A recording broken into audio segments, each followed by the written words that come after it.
And we're live. Hey, how you doing, Carlos? It's been a while. You doing okay? I'm doing great. How are you? Not too bad, not too bad. Happy Monday.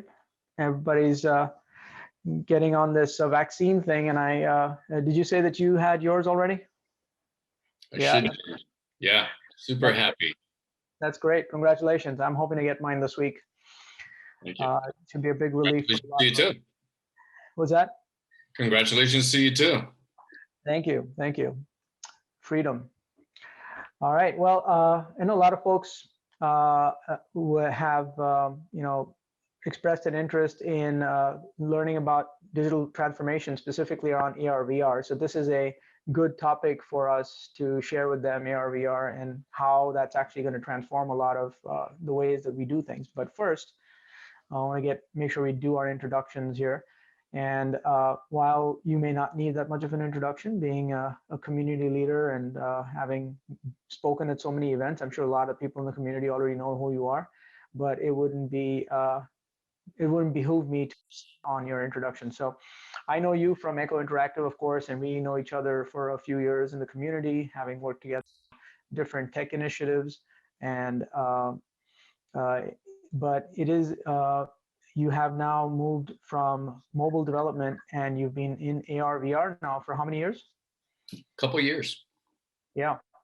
And what is your, if you were to describe kind of the various services you provide now at Echo, could you provide us an overview of what's going on there? Sure.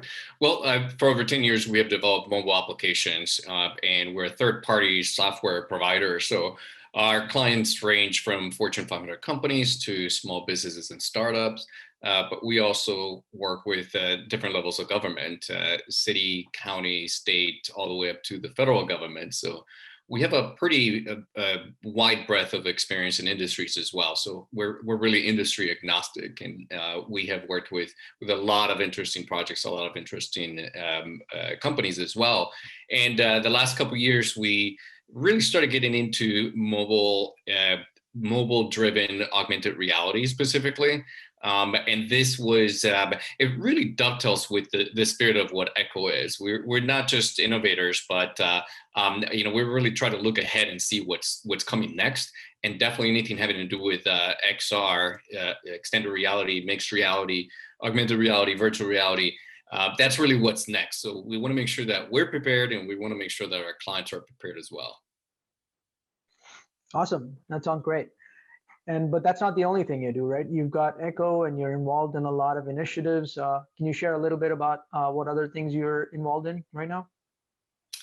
Sure. Well, I serve on a lot of boards, or used to serve on a lot of boards actually, and really had pared down in the last couple of years to focus more on Echo. But my passion really is community building and specifically entrepreneurship and inspiring people, especially minority communities, to become entrepreneurs. I think that the not it's not just that the quickest path to wealth is business ownership. I think entrepreneurship is something that a path that should really be open and available to anyone, and that's not always the case, as we know. So it really has been my passion for several years to inspire people and just focus on nonprofits, organizations, and initiatives that help entrepreneurs. But I'm also involved in other philanthropic and community organizations as well. And I just got back into triathlons. I've been competing for 10 years, but I was taking a little bit of a break due to COVID and injury and old age. So I just started it up again. That's pretty impressive. Yeah. So you've got back into it, huh? So you're not letting that dream die. That's right. That's right. You have to be well rounded. And when you know how it is when you're an entrepreneur, you have to find other things to do to take your mind off of things. But at the same time, help you think when you're out there on the bike, when you're out there running. I mean, you're still thinking about work, and you get some of I get some of my best ideas when I'm doing some long swims in the pool. I know what you mean. Absolutely. Yeah. Yeah. I'm more of a racket sports guy. I play racquetball, tennis and stuff like that. But yeah, age is catching up, man. I gotta make sure I do my stretches before I do anything now. Cool. So that's a great background there. Thank you for that. And part of what we want to cover with this is especially about, everybody knows AR, VR is going to be huge. We know that it's going to be very, compelling. It's going to be very addictive. There's going to be all kinds of different experiences there. But from a CIO, CTO perspective, for a company that is going through digital transformation, like you've got your mobile strategy, you've got your cloud strategy, you've got other strategies that you're thinking about. How should a CTO or a CIO, like where does this AR, VR, XR piece fit in there? And how do you think it's going to help transform some of these older world companies that are transforming? How do they think about AR, VR? Well, look, let's step back a little bit and talk about whether or not companies really do have all the strategies that you're mentioning. We still find that the companies do not really have a cohesive mobile strategy. And that's why we are still a mobile development company that has a lot of clients and has a lot of consultative approaches to the way that we work with clients, because this is still not in a lot of companies' DNA unless they're a mobile development company and that's their core asset. So CIOs and CTOs still need to think about all those other strategies. But in terms of XR and all these other type of visualization technologies that are going to be coming about, it's important for every CIO and CTO to really focus on learning where things are going, because it's not just going to transform the way that they engage consumers, but also the way that they train, the way that their employees interact with their own company. I'm pretty certain that there's enough white papers and information out there for them to find this out on their own. But they really need to keep their ear to the ground with all the different use cases that are going to be applicable for their entity. And the reason why is because they don't want to, and I think this is the issue with every CEO, CIO and CTO. There's other C-suite and other people absorbing information, and then they go to them because it's, within their wheelhouse to understand technology and innovation. And they may not be aware of the different use cases that impact different aspects of a company. So one example is marketing, and we actually do a lot of 3D visualization projects and augmented reality projects that fall under the category of consumer engagement and marketing.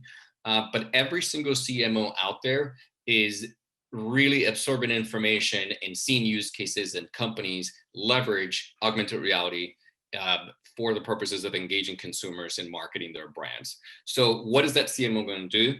They're going to try to approach that CTO and CIO and say, hey, what do you know about these technologies? How could we leverage them? So you don't want to be that CIO, CTO that doesn't understand enough about this technology, or only has a peripheral understanding of how it could be leveraged or incorporated into their business.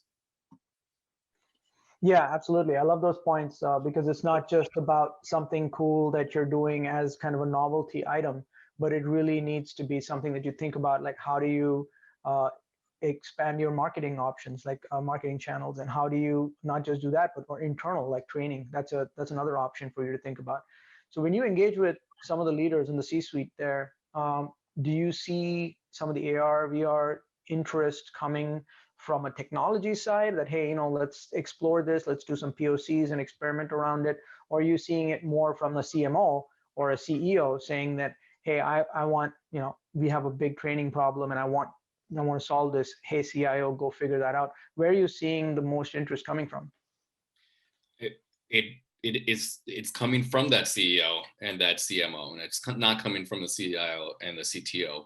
And it's also coming from a place where these companies are seeing some of the huge giants, the big brands out there that are really leveraging these technologies, again, for consumer engagement and marketing now.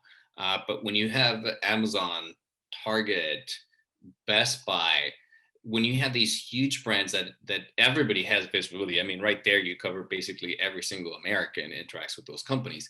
But when those companies are already leveraging augmented reality, whether it's something that, pretty soon we're going to find mundane or ubiquitous, which is, let me place this item, this, piece of furniture in my house, through AR to see what it looks like. Or Best Buy's doing it with their TV installation and all that. When you have everybody look at that and you have CMOs think, wait, could I leverage that? Yes, I'm not a retail consumer company, but is there a way that I could leverage this technology somehow? And then they go to their CIO, CTO. Then you see that that's the primary conduit, and the same thing with the CEO being the primary conduit for that. Perhaps it's a little premature sort of type of situation to go ahead and try to bring that into a company. But again, it is not necessarily super new technology, but it is technology that enough people don't know about. Yeah, that's great. That's great information, especially for CIOs and CTOs to be better prepared for this, so they know to expect these calls that they're going to get potentially in the near future if they haven't already. So tell me a little bit about the adoption, right? So AR, VR seems a little intimidating for people who know nothing about it. So what kind of investment are we talking about? I mean, for cloud, as you know, there was a big migration and like you had to change a whole bunch of things and there was so much prep work that you had to do. And then you had to move all of this stuff at the same time. You had security concerns.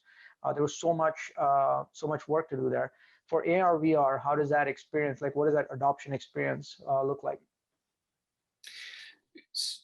So the adoption experience, so if we take it into two parts, what would be the potential cost for a company to deliver that to consumers or even internal stakeholders and employees, and then the cost for a consumer to interact with it.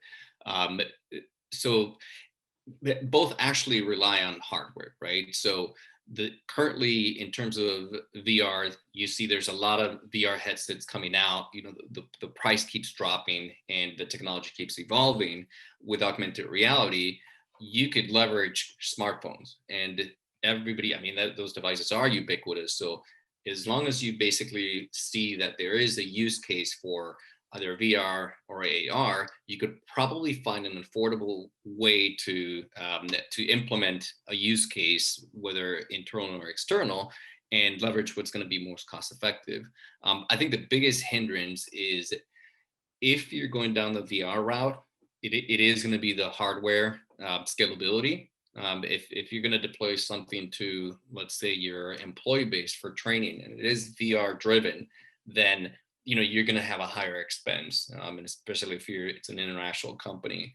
I think even in terms of COVID now, and I know things are changing, but these are devices that then potentially would have to pass from individual to individual. That was actually a hindrance with the theme parks adopting virtual reality. They have to be sanitized and so forth. And then the other one is content.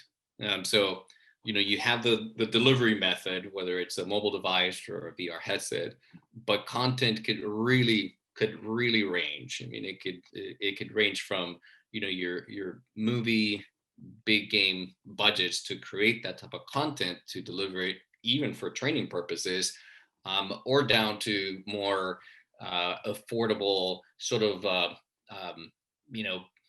homemade type of video content that could have some augmented reality or some 3D elements to it and still be delivered in augmented reality format and be interesting, but it's a lot more affordable. So again, there's a wide range of costs, but going back to one of the things that the CMO or the CIO and the CTO needs to understand is, what that wide range is, and understand what the different cost ranges are in order to be able to communicate to the organization.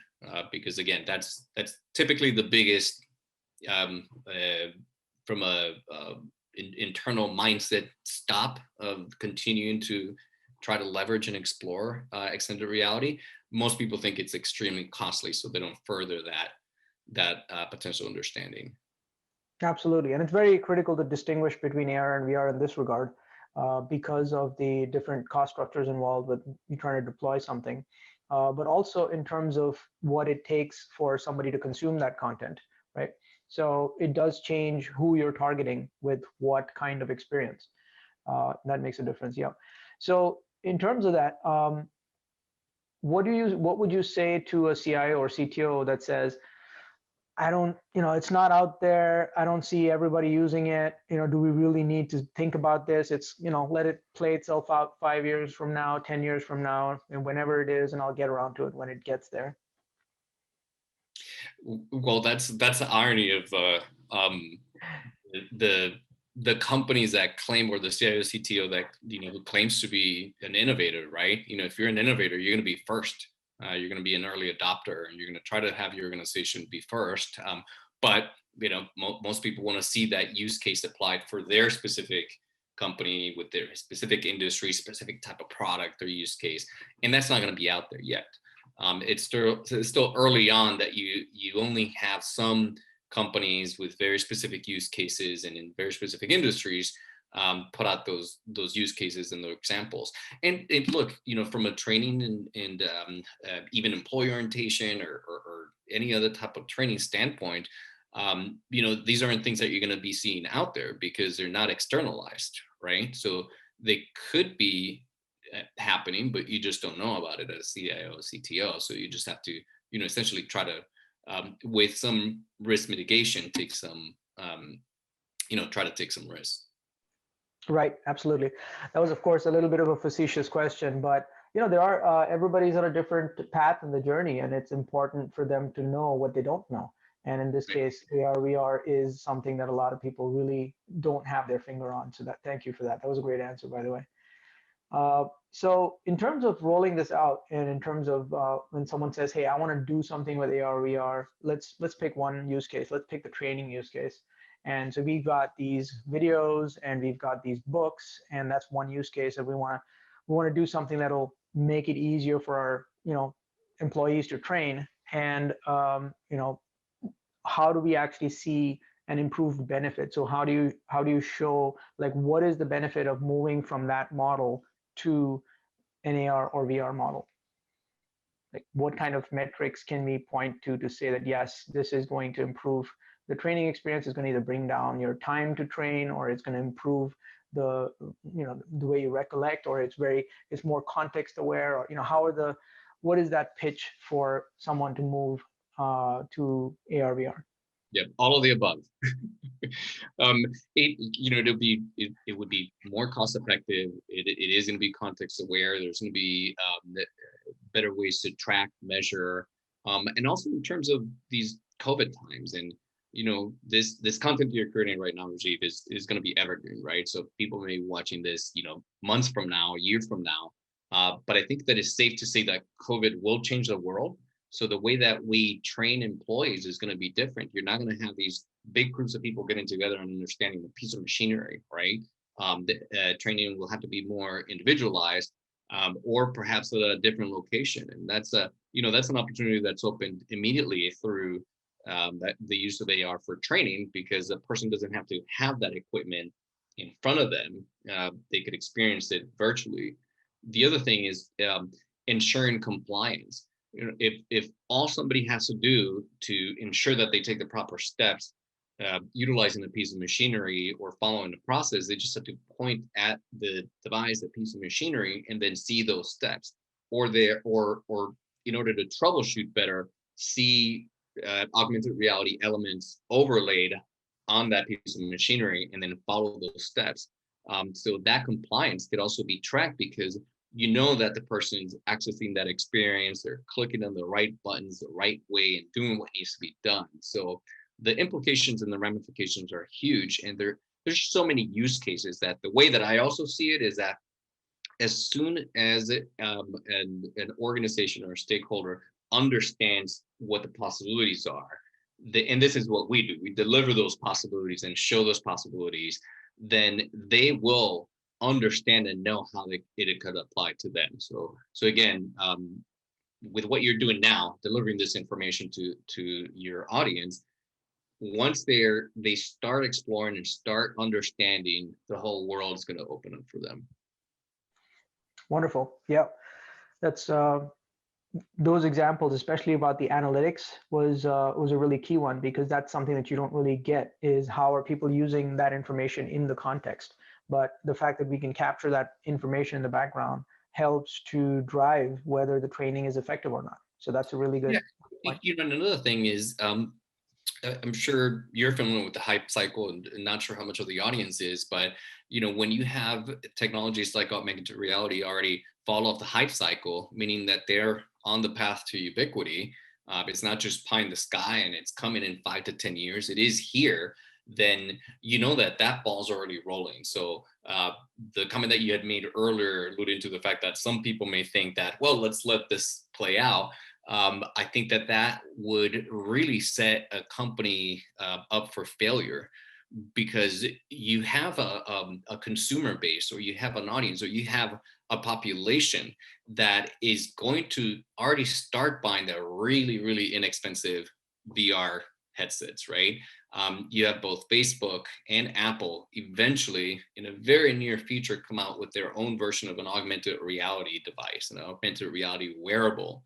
So if you as a consumer or as a population, you utilizing that to access whatever, however mundane content is, email, Facebook, or pictures, or whatever, swiping up in the air, you're going to expect your own organization to leverage this somehow, in order to either train or deliver any other type of content, or leverage in some way, shape, or form. So eventually it's going to be like being a company that actually doesn't have any mobile devices or iPads or tablets or desktop computers, yet everybody else does, and you don't, for your employees, if that makes sense. Yeah, it makes total sense. Absolutely. Yeah, that's one of those things, right? If you miss the wave, then you're always going to be behind, and you're not definitely not going to be an innovator, but it's actually not, forget about being an innovator. You're going to have a hard time even keeping up with the new value propositions that are going to be enabled only through this particular medium. So yeah, absolutely. Makes sense. So in terms of things that, you mentioned CIOs and CTOs kind of keeping themselves abreast of what is going on here and what is the latest things happening. And, first of all, any major things that you would like to share? Like you said, Facebook and Apple are coming out with something potentially. Are there any other game changers or anything that you want to share that's coming up? Well, I think those two are really at the vanguard, in my Yeah. opinion, simply because you have a lot of gamers already interacting with virtual reality headsets, and I mean, this is something that is out there.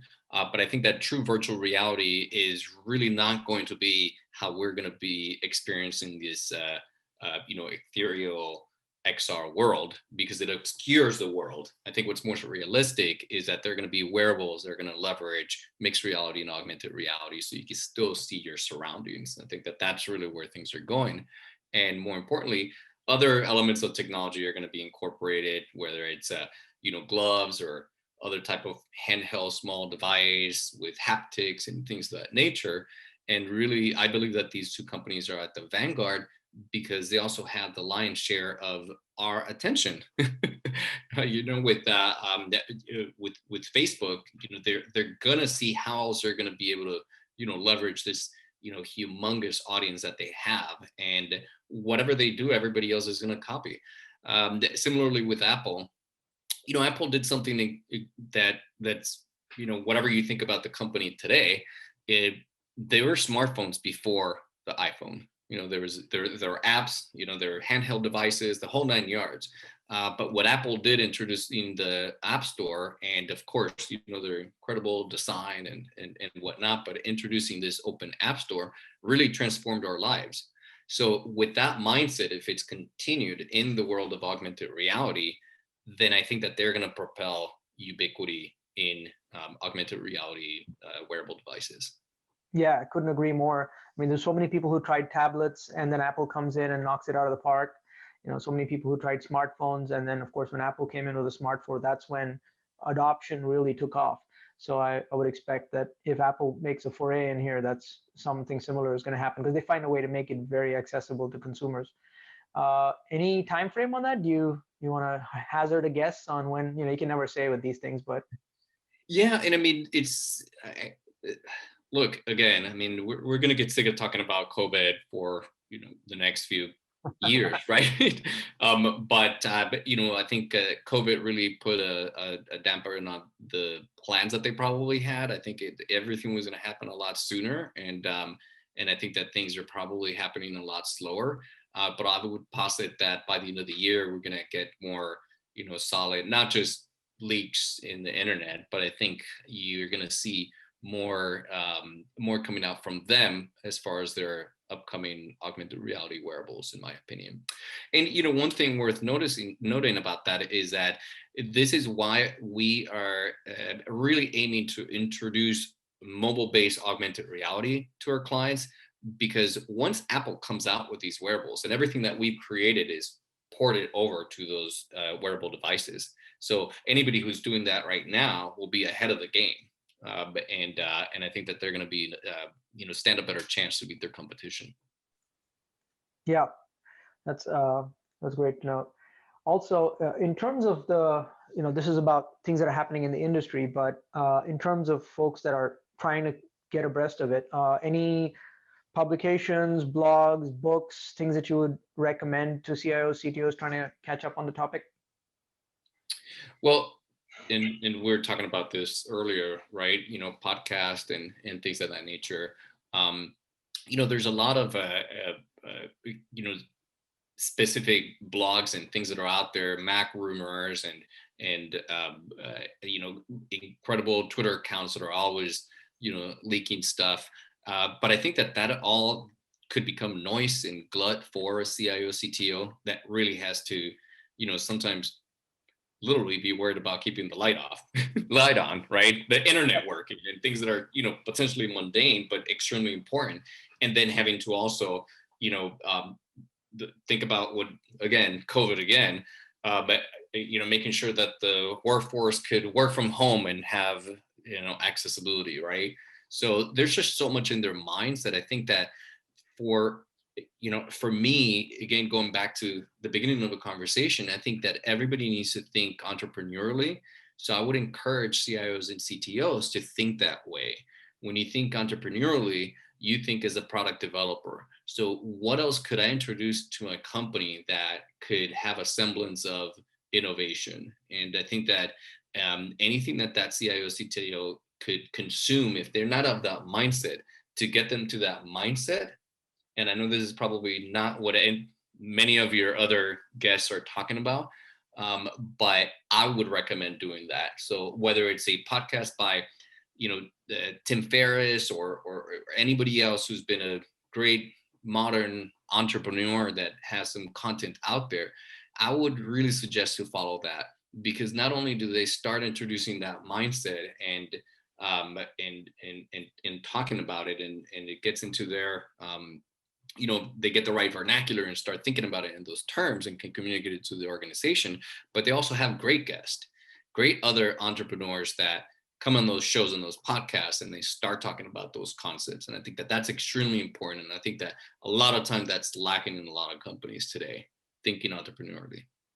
I couldn't agree more, which is one of the reasons I started this series, and was really to help connect the dots between those technical CIO, C-level leaders and the business leaders, because the business leaders, that's their job. They're thinking about what new value propositions and offerings could we have, and then usually we find the CIO, CTOs are kind of responding to the needs coming from there.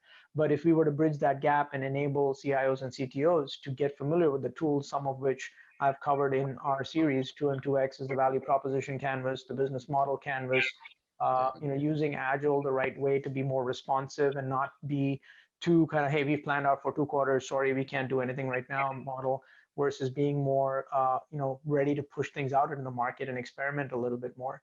So absolutely, yeah, I couldn't agree with you more there.